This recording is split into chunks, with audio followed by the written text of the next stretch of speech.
सर्वांना जय भीम, जय महाराष्ट्र, जय हिंद, जय Bharat. India unlimited in digital news चॅनलमध्ये सगळ्यांचं स्वागत आहे. आज मी दुपारी दीडच्या दरम्यान महानगरपालिका कार्यालयामध्ये उपस्थित आहे. एक अधिकाऱ्यांबरोबर माझी मीटिंग होती. एकाचं थकीत वेतनाचा प्रश्न होता. लिगल ॲडवायझरबरोबर मीटिंग होती. मीटिंग आटोपली आणि सदरबाबत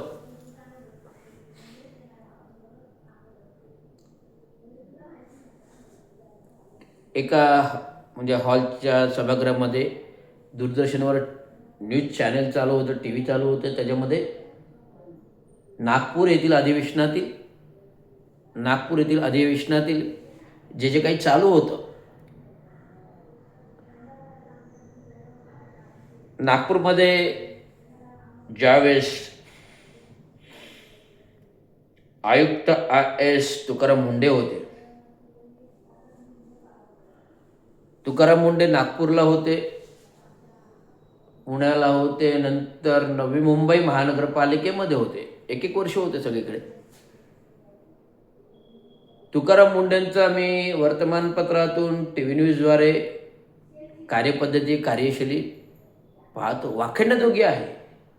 एक IAS अधिकाऱ्याची कार्यशैली म्हणजे तसंच असायला पाहिजे जे त्यांना आहे. की एखादा सरकारी अधिकारी, कोणताही IAS अधिकारी पुरतं मर्यादित नाही, तर शासन अधिपत्रकेनुसार, शासन परिपत्रके आणि प्रोटोकॉलनुसार सरकारी अधिकाऱ्यांनी बाह्य व्यक्तीशी सरकारी कार्यक्षेत्रात असलेला कुठलाही संबंध मैत्रीपूर्वक ठेवू नये. कामाचं असेल तेवढ्यापुरतं बोलावं. मैत्रीत खुर्चीत मैत्री नको. आणि जर मैत्रीत खुर्ची आणि खुर्चीत मैत्रीमध्ये आपण त्यांच्याबरोबर काही चहा प्यायला गेलो,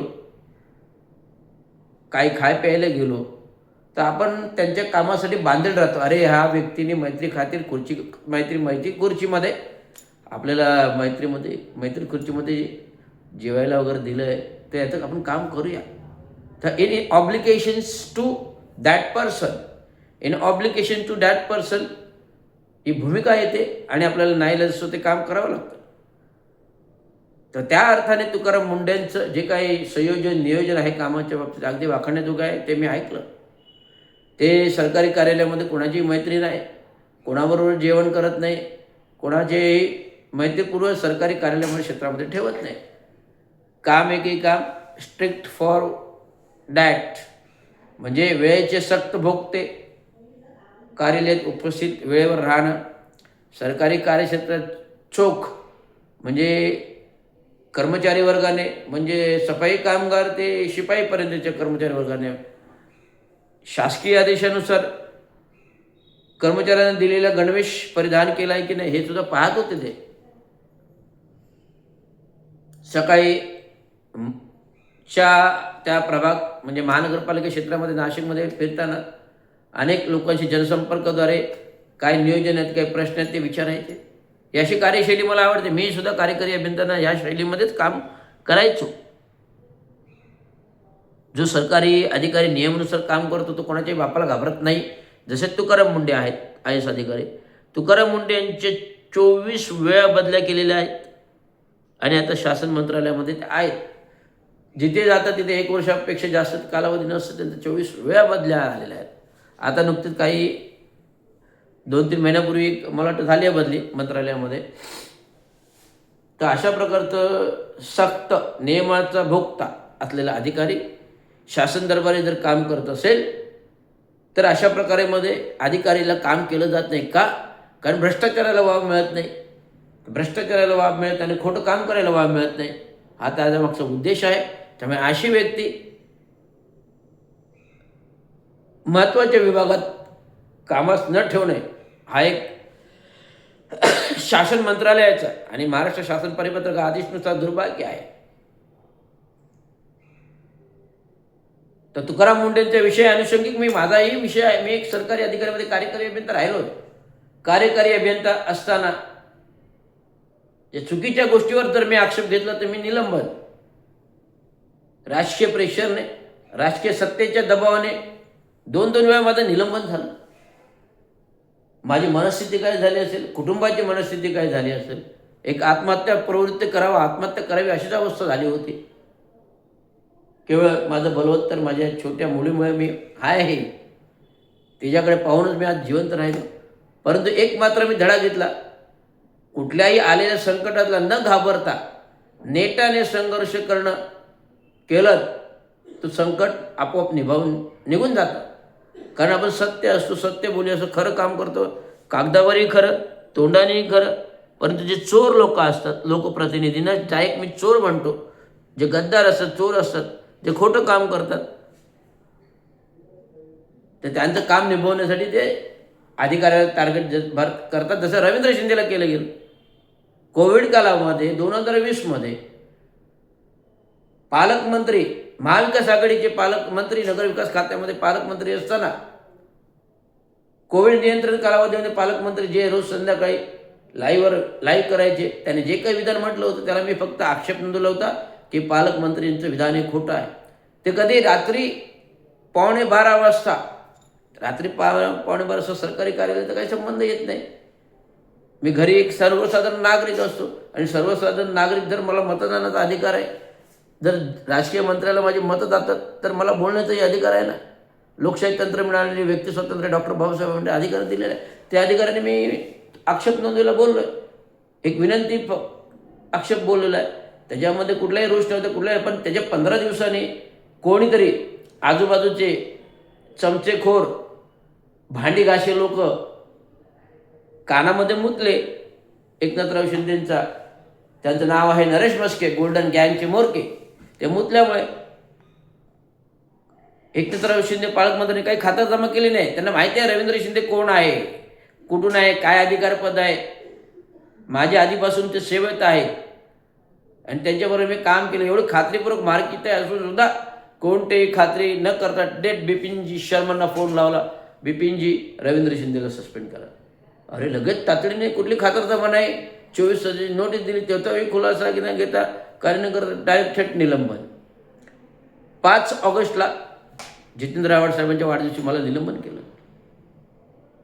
जेव्हा अशा गोष्टी होतात, कुठलाही वरिष्ठ अधिकारी पण सपोर्ट करत नाही, ह्याची खंत आहे.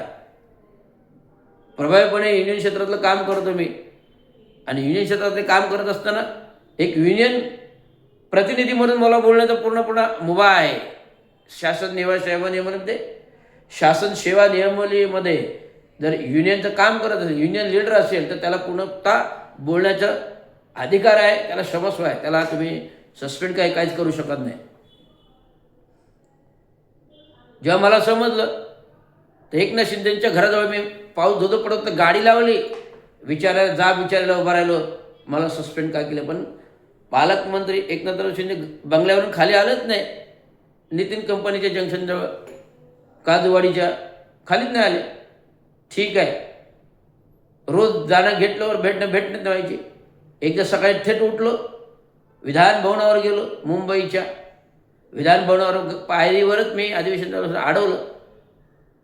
अडवल्यावर मी प्रश्न केला, दोन्ही हात लांब केले. मला तुम्ही थांबा साहेब, मला तुम्ही सस्पेंड का केलं सांगा. नाही मी नाही केलं, अशा हातवारी करून मी नाही केलं. नाही मी आयुक्तांशी बोलतो, असं करून त्यांनी 45 दिवस लावले. आणि शेवटच्या दिवशी मी डायरेक्ट काजवाडीच्या बंगल्यामध्ये सकाळी गेलो. हाफ शॉर्ट आणि टी शर्टवर होते. हाफ शॉर्ट आणि सफेद वस्त्र घालणारे, सफेद कापड घालणारी व्यक्ती लाईनचे टी शर्ट्स आणि हाफ शॉर्टमध्ये होते. मला पाहिल्याबरोबर ते बिपिनजी शर्मांना फोन केला. 15 सप्टेंबर 2020. विपिनजी, ते रवींद्र शिंदेचं मॅटर मिटून टाका.